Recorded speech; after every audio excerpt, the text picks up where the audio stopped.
Stop the cap.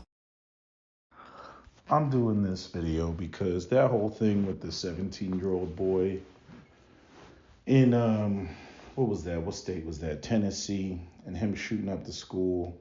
It's just got me thinking about a lot of black people not knowing their history because white supremacy has obscured it intentionally, and how it facilitates self-hatred and inferiority complexes, and a lot of the excellence from black people, it gets stifled because of that inferiority complex, because of things like imposter syndrome, because of the way that white people's own insecurity is used to hide black history and hide black achievements. Ever since I was little, when you hear about Africa, and this is one of the reasons why there's a rift between Africans and African Americans. I remember the days of where black Americans would call Africans African booty scratcher because, truth be told, African Americans didn't want to be associated with Africa. Because what we were told about Africa was that Africa was nothing but a bunch of wild savages that hadn't invented the wheel, and they lived in mud huts, and they only spoke two words, ooga booga, and they were spear chuckers and just profoundly ignorant. I mean, you see it even on the depiction, from those what do you want to call it, the snatching the white woman books that I showed you before. These I don't even know what they are, smut books from like the 1920s. The King Kong type of books, right? Where King Kong, black people are associated with monkeys, and then King Kong is the representation of this savage beast that has an obsession with the white woman, and must be tamed, and we must rescue the white woman. I mean, just the whole narrative, all this bullshit that white people create so that they can feel better about themselves. I mean, I don't know what you want to call it, like little dick syndrome, small penis, syndrome. What is it? Like, what is it? Now, I've looked at the history of racism, and I definitely think that there's something that white people know about black people that the elites, the people that have the secret organizations, they know, but which is, I think there's a whole bunch of fear there. But when it comes to the average white person, I told you, racism as we know it was created in the 15th century. It was created when the Moors were kicked out of Spain in 1492, which is a magical year because we all know that that's when, Columbus supposedly, went and, discovered America, right?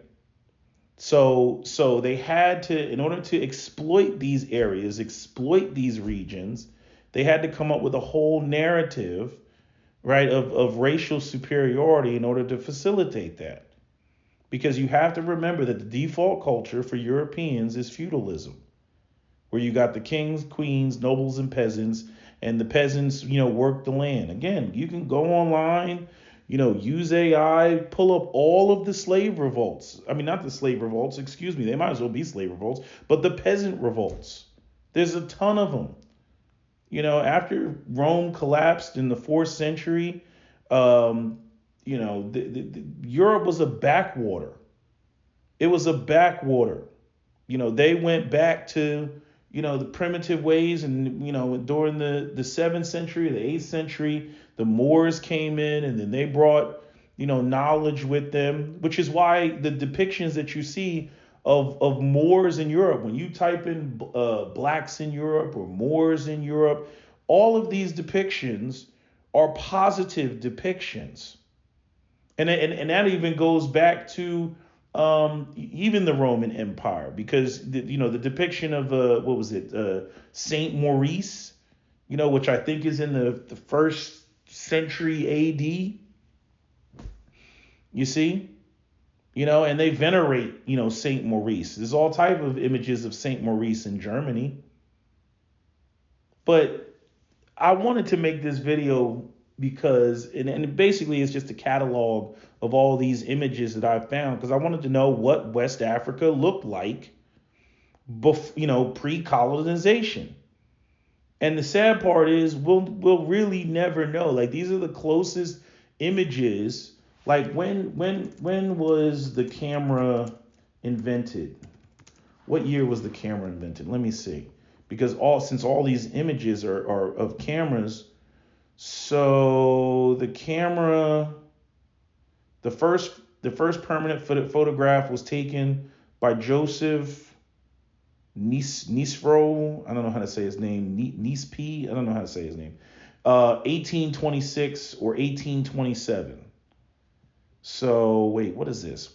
Instant cameras, 1948. Digital cameras, 1975. So the first camera image, Albert Scotland, who wrote about principles of camera obscura in a book of optics. He is considered to be one of the first to describe how light travels in straight lines to form an image. So this is 5th and 11th century, but the actual first photograph was in 1826. But this was a what is this? An Arab scholar, again, Arabs bringing knowledge into Europe, about how basically optics and how light travels. But the first camera was 1826. So all the images all the photographs that you're seeing can't go any further back than 1826. And I'm saying, I don't know when the first images within Africa, the first photos in Africa, I don't know when they were taken, but I'm saying 1826. I'm saying, the slave trade out of Africa at that point had been going on, for what, 300 years, right? Like, since like the 1500s. So it's got to be about 300 years at that point. So whatever was there, got destroyed. I seen they're talking about the walls of Benin and talking about how, you could see it from space, and it was, the biggest man-made structure in the world. I haven't looked extensively into the details of that, but that seems fascinating. But a lot of this stuff, all this stuff was like burned down, destroyed, and all we have are just a few images of what it, just pieces of what it looked like. And these are later periods. These are periods, towards the end of slavery, or when, it was,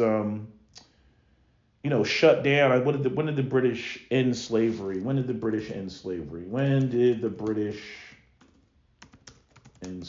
I think it was like 1804, if I'm not mistaken. When did they end slavery?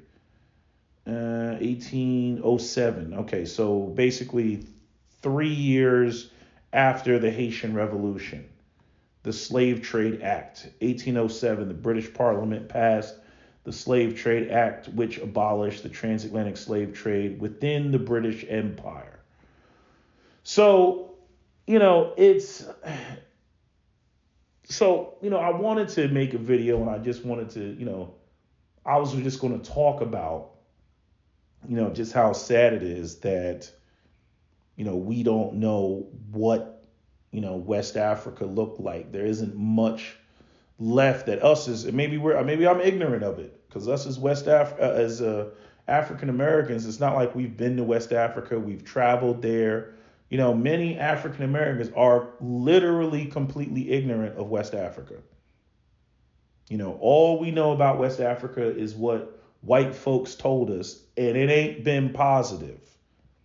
But then the thing is with the internet now, and you have, all different type of websites, you got AI, you got Pinterest, you can look at many of these images that, that you would never see. People aren't going to sit there and go to a museum and try to find these images. Some of these images, I am middle-aged. I'm a middle-aged man, and these images I only discovered this year of these images. And then, I go and I pull up and I'm going to read to you some of this stuff. But because I was just going to talk in this video, and, it sounds to me like black people were living in the Garden of Eden, and again, like the things that are said about black people or West Africans and coming from white people, it's horrendous. Like that whole thing with, the they didn't invent the wheel. Like, you ever try to imagine a wagon wheel, right after monsoons, right? Imagine the wagon wheel on sand dunes. You know what I'm saying? Like the people were using camels, if they're using anything, to travel and move goods, as opposed to, just the arrogant assumption that you should be doing things the way that we do things. Right? Aside from the fact that they've already, shown, uh, not wheels, because the Hyksos are the ones that brought the chariot into ancient Egypt. But, in other words, you have to have the understanding of a wheel in order to have a lathe, and then everything else that clearly Europeans don't even understand about ancient Egyptians, like how they moved, large rocks and monuments, or even, much of the craftsmanship, which is what what I was pulling up, because I was asking AI, I was asking about if there were any descriptions, I'm looking for quotes of how Europeans described West Africa when they first came across it. Because there's drawings, and the drawings are by Europeans. And and every time the Europeans draw these cities, like when they do the little etching, that's how they would do shit. Like, they would just etch it in a book, sit there and have their little journal, with their, British accent, on the 11th day of July, and then they would write in there, on some the Robinson family type shit. So they got their little journal and they're writing in it, Mama, Papa, right? And all the depictions that you see in West Africa, these massive cities in West Africa, just massive cities. And that's exactly how the Europeans described them when they first, arrived. These massive cities, not some ooga booga mud hut and primitive dwellings. Even you can see this even from the pictures. I'm like, that's a mud hut. I'm like, that shit is massive. You sit there and see the image of how small the person is relative to the building. But they describe these cities as just massive, massive city. Because you gotta, again, that whole, what's it called? The projection, the global projection of the Earth, which depicts Africa like not even 3/4, less than half of the actual size of it, right? Because Africa is just absolutely massive. So again, large populations, large city centers. So I'm just going to read to you some of the descriptions of what Europeans had to say about what they saw when they first arrived in West Africa in the, late 1400s.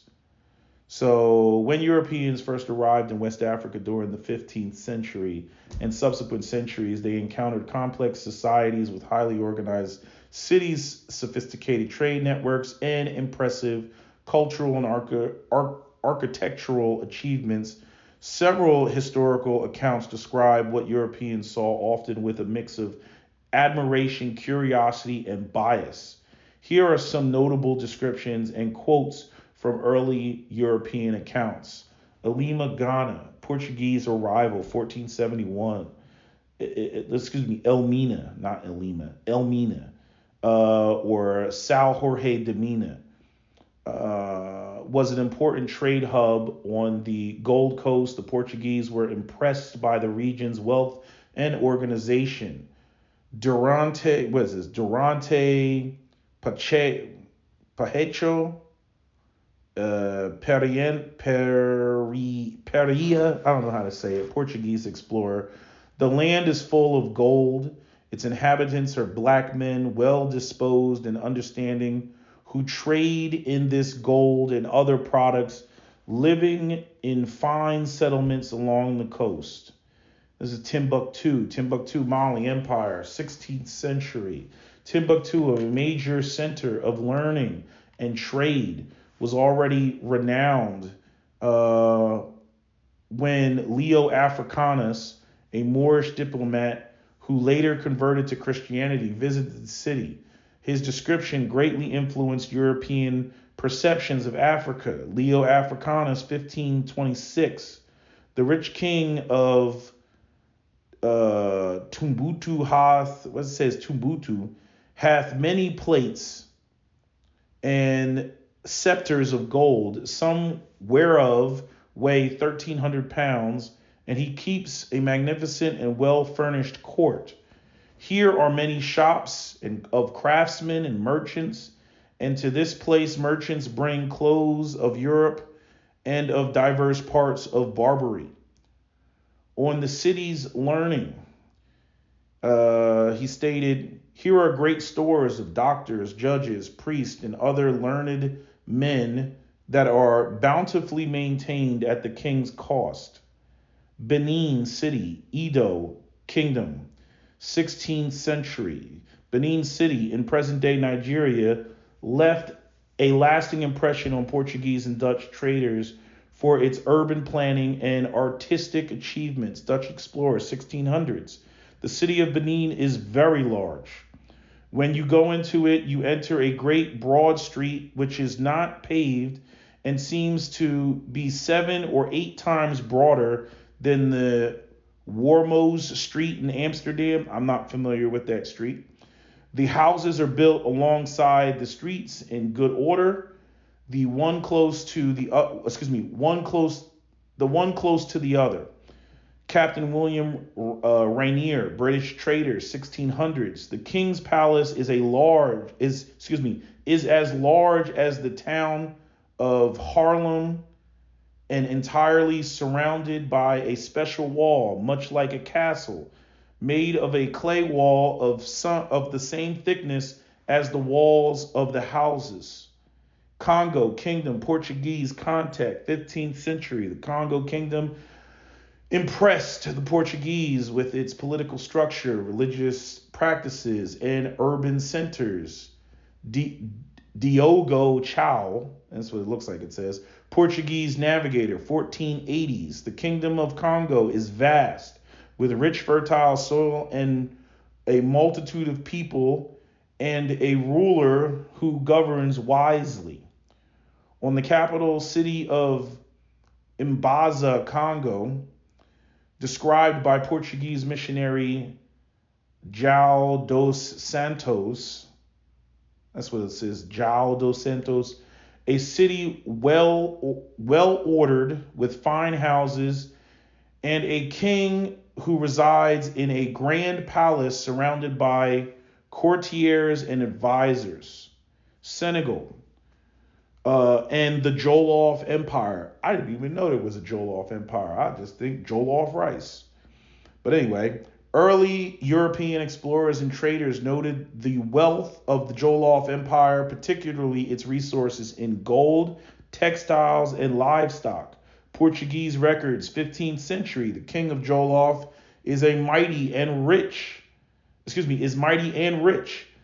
land is full of cattle, cotton, and other goods, and the people are skilled in crafts and trade. Key observations: urban centers, cities like Timbuktu, Benin City, and Mbaza, Congo, were notable for their size, organization, and wealth.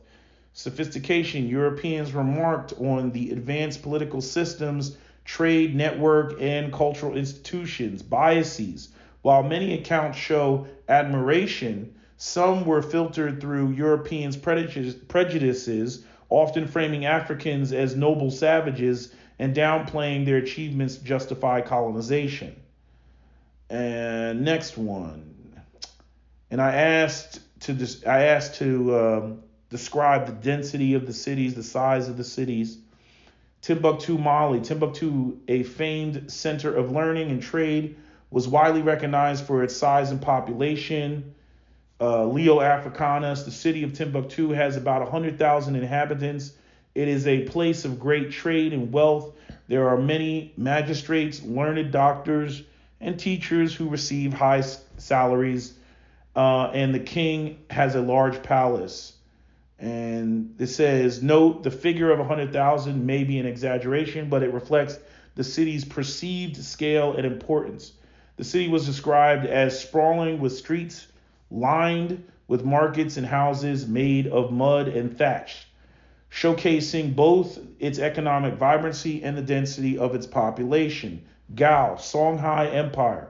Gao, another major city in Songhai Empire, was also described as large and prosperous urban center. Leo Africanus, the city of Gao is vast, located on the banks of the great river Niger. Its houses are well built and spread across a large area. The king's palace alone takes up a significant portion of the city, demonstrating the wealth and power. Benin City, Edo Kingdom. Benin City was particularly admired by Europeans for its extensive size, urban planning, and fortifications. Dutch traveler Olifert Dapper, 1668. The city is 4 miles long and 2 miles wide, with large straight streets. It is enclosed by a great wall and a deep moat. The houses are close to each other, built in good order, and the streets are broad and lined with trees. Portuguese, so they had, what's that road in California with the palm trees that's all burnt down now? I don't know what you call it, but so they had it lined with trees. Interesting. Portuguese explorers, late 15th century. The city of Benin is as large as Lisbon, with a well-structured layout of wide streets and thousands of houses made of clay, some with wooden roofs. Captain William Rainier, 17th century. The king's palace alone is said to cover an area greater than that of the entire city of Haarlem in Amsterdam, Netherlands. So he's reflecting off of what was already previously said from the, I think, who was that, the Portuguese? The claim of Benin city walls being larger than the Great Wall of China is often cited in modern literature, though this comes from a reinterpretation of older accounts. The city's walls and moats were certainly extensive, surrounding hundreds of square kilometers. And then here's Mbaza, Congo again. The capital of Congo Kingdom was noted for its size and strategic location. Durante Lopes, Portuguese envoy, late 16th century. The city of Mbaza, Congo, is so large that it could easily hold 100,000 inhabitants. It is situated on a hill and surrounded by smaller villages, creating an impressive landscape. Later renamed São Salvador by the Portuguese, Mbaza, Congo was described as having stone buildings, royal courts, and extensive agricultural lands surrounding it. And then there's, I think this is Jena, Mali Empire, known for its mud brick architecture, including the famous Great Mosque of Jena. This city was also described as significant in size. 16th century Moroccan traveler Al-Sadi. Jena is a vast city surrounded by water and thriving with commerce. It is one of the largest and most important cities in Western Sudan.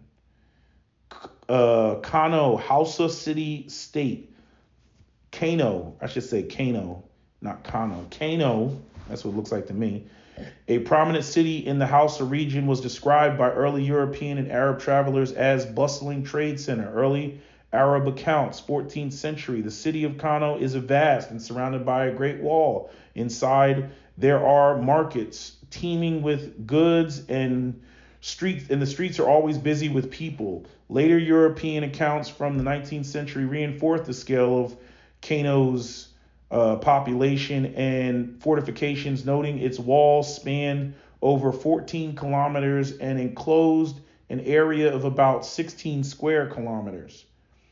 General observation, large populations. While exact numbers are debatable, descriptions frequently highlight populations in the tens of thousands or hundreds of thousands, demonstrating an advanced urbanization in West Africa compared to many parts of Europe at the time. Extensive layouts. Cities like Benin and Mbaza, Congo, were noted for their large areas with houses and buildings spread out, interspersed with markets, trees, and fortifications and walls. Many cities were surrounded by defensive walls and moats, such as Benin City and Kano,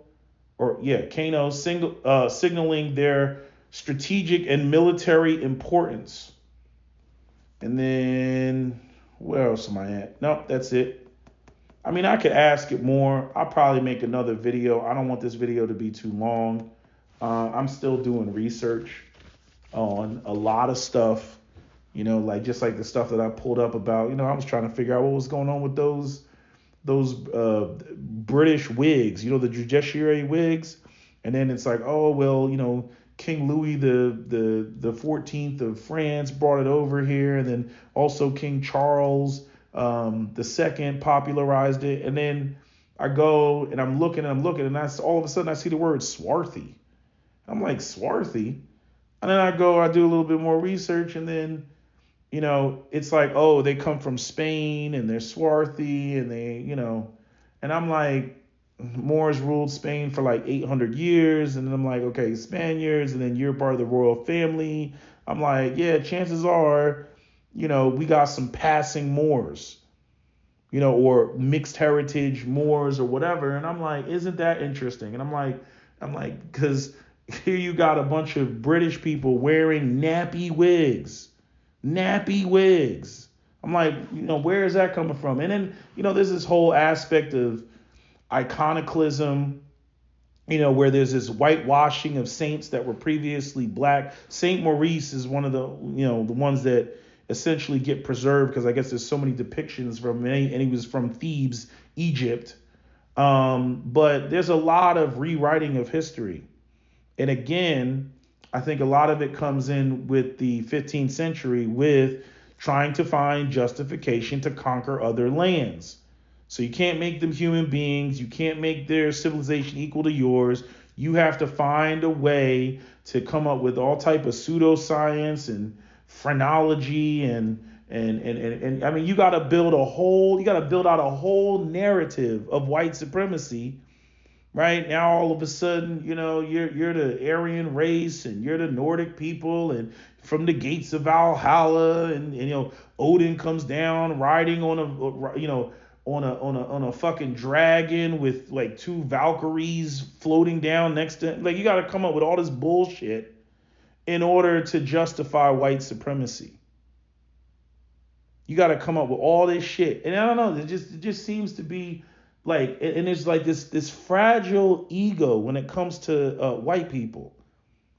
I don't know. I've been trying to put my finger on it.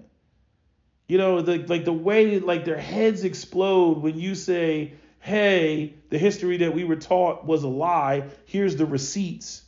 Here's the receipt. Hold on. This is the funny part. The receipts aren't even coming from black people like that. The receipts are the recorded history that white people preserved. And yet they can't even accept that. They start going crazy with that.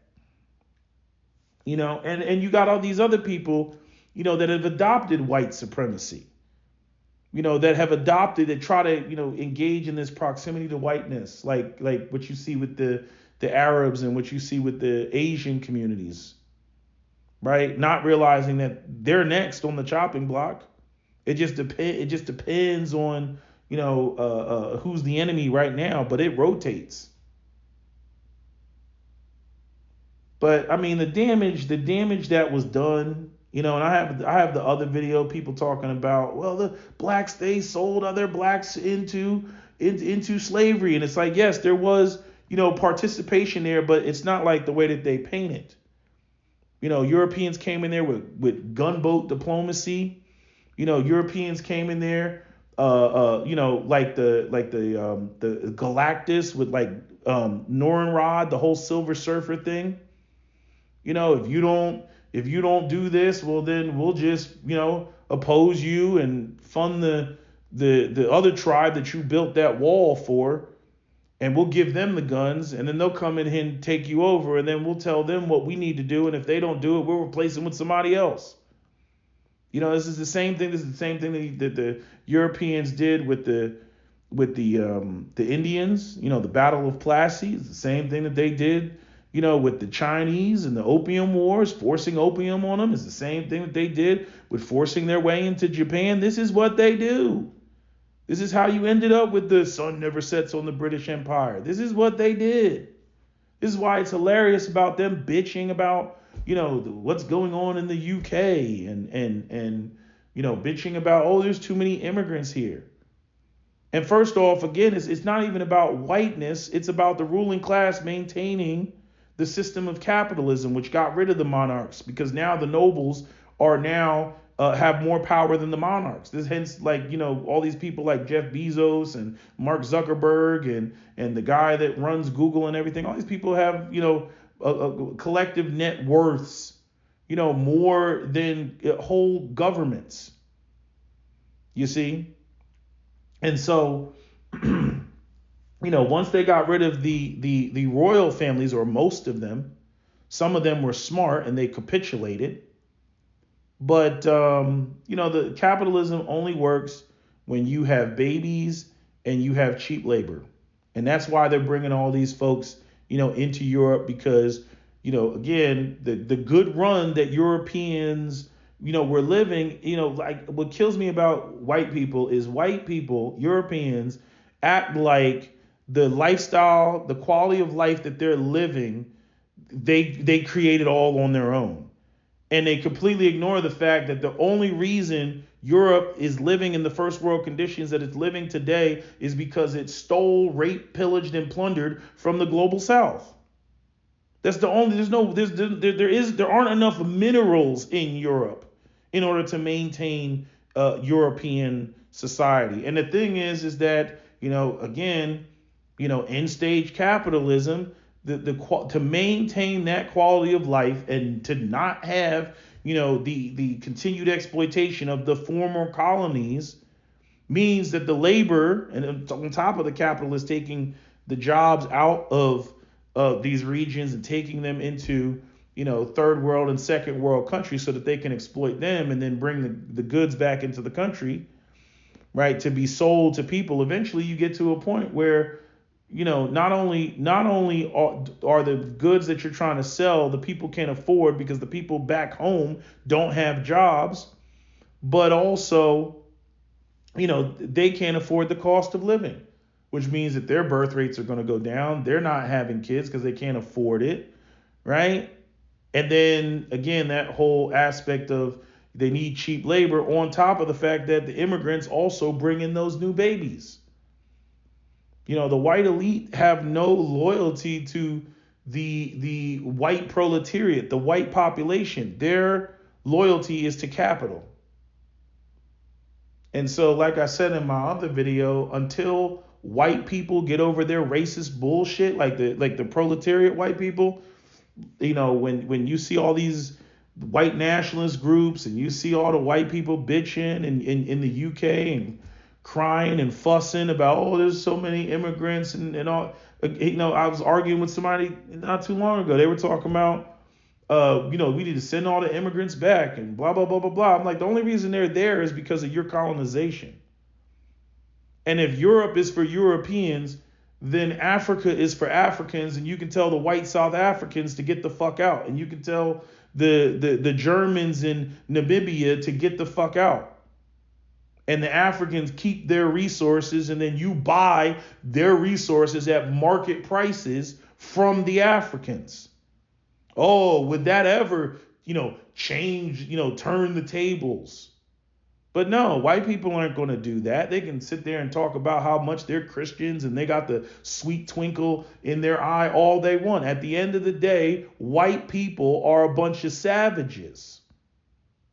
They're a bunch of savages. Their history bears that out. And they intend on continuing to be savages while they sit there and act like, they're the torchbearers of the teachings of Jesus. It's insane. It's insane.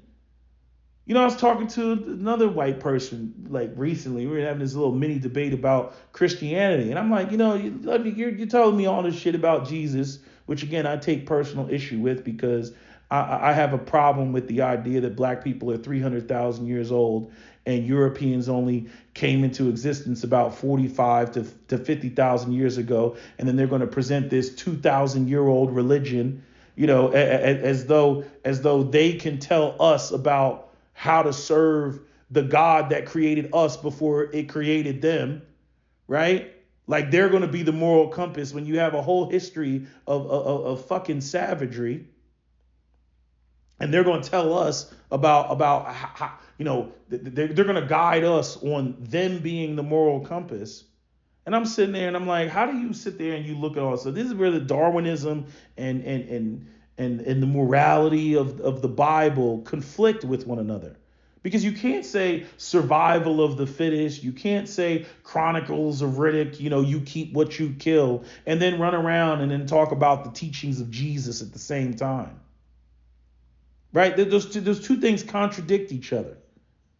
Right? Unless you go with this sort of manifest destiny and white people and white Christianity, white people are unique and it's like the same thing that the Jews do with the we're God's chosen people bullshit. Right? Which is ironic because the Nazis were running around saying that the Aryan race is number one. And I'm like, well, what's the difference between that and the freaking Jewish people saying we're God's chosen people? That's like the irony of the Holocaust. You got the Israelis doing literally the same thing that the Nazis were doing and thinking, and their whole belief system is one and the same. Right? So the part that gets me is like, how does a white person sit there and look at their grandfather or great grandfather, when they can trace their lineage back like, 4 or 5 generations? How can they sit there and look at the picture on the wall and be like, oh yeah, he's totally in heaven right now, when that man is or that woman is directly tied to some of the worst human atrocities in human history? Like, how do white people reconcile that shit? Right? Like your ancestors are connected to a genocide or connected to, slavery or the annihilation of a whole entire group of people. And yet you sit there and you look at their photo on the wall with pride. Now, I know some white people don't. I know some of them have white guilt, but I'm just saying, the disconnect, the disconnect that exists there. And it seems to me like if black people are running around with an inferiority complex that was created by white people, and then white people are running around with a superiority complex. You know what the worst part about having a superiority complex is? Because anything that disturbs that superiority complex, the only place for you to go is down.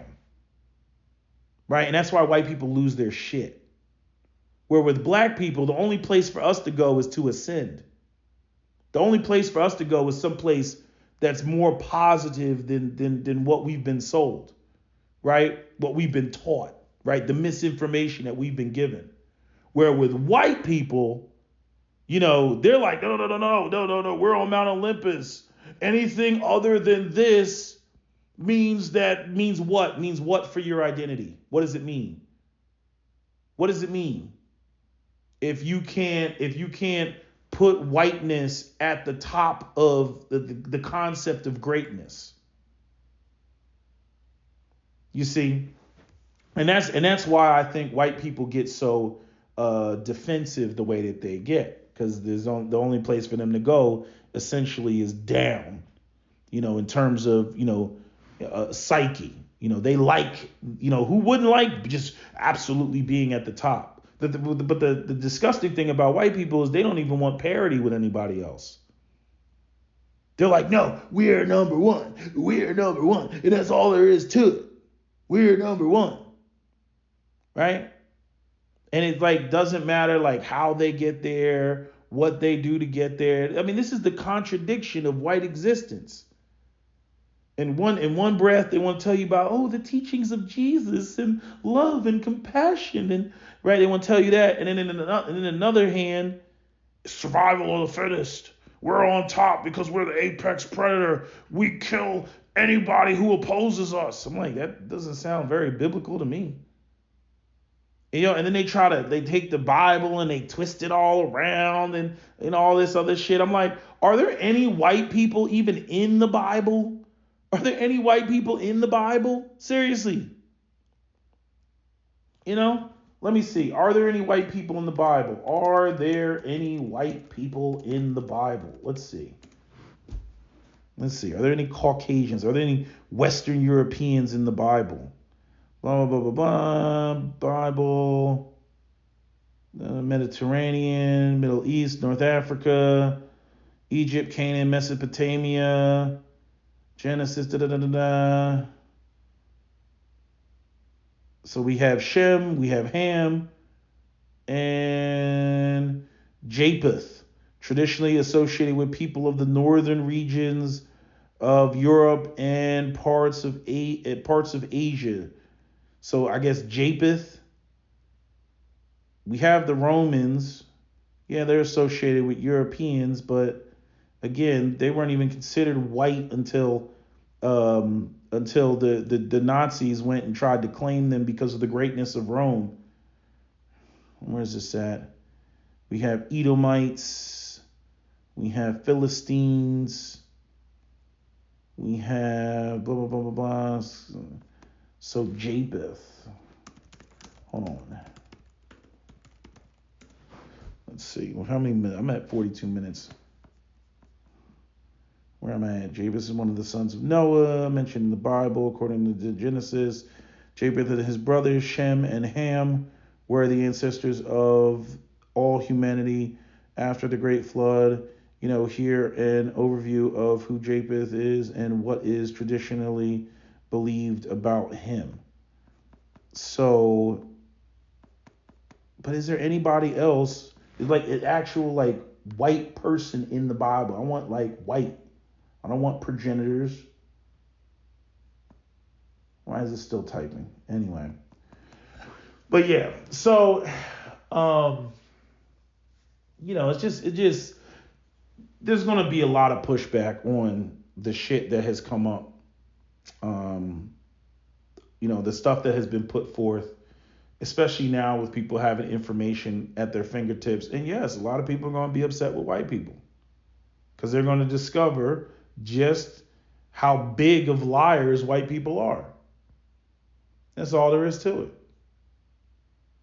And I don't want to hear about, trying to run away from it, because in any other context, like it's always funny how people want to be individuals when the negative shit comes. When the positive shit comes, yeah, that was us. We did that. You start saying some negative, I am an individual. I don't have anything to do with that. It's hilarious when people do that shit. It's hilarious when people do that shit. Just like I remember the white South African guy, Reindeer. We were having that back and forth back in the day in the 2010s, and he was like, and white people, what have black people done? White people, we invented everything. We invented planes and televisions and the locomotive and the automobile. I'm like, everything that you just named is an European American invention. You're South African. South Africans, what have South Africans developed? Because everything that you just listed was European American. Television, cathode ray tube, freaking airplanes, automobiles, all those were American inventions, my friend. The light bulb, European American inventions.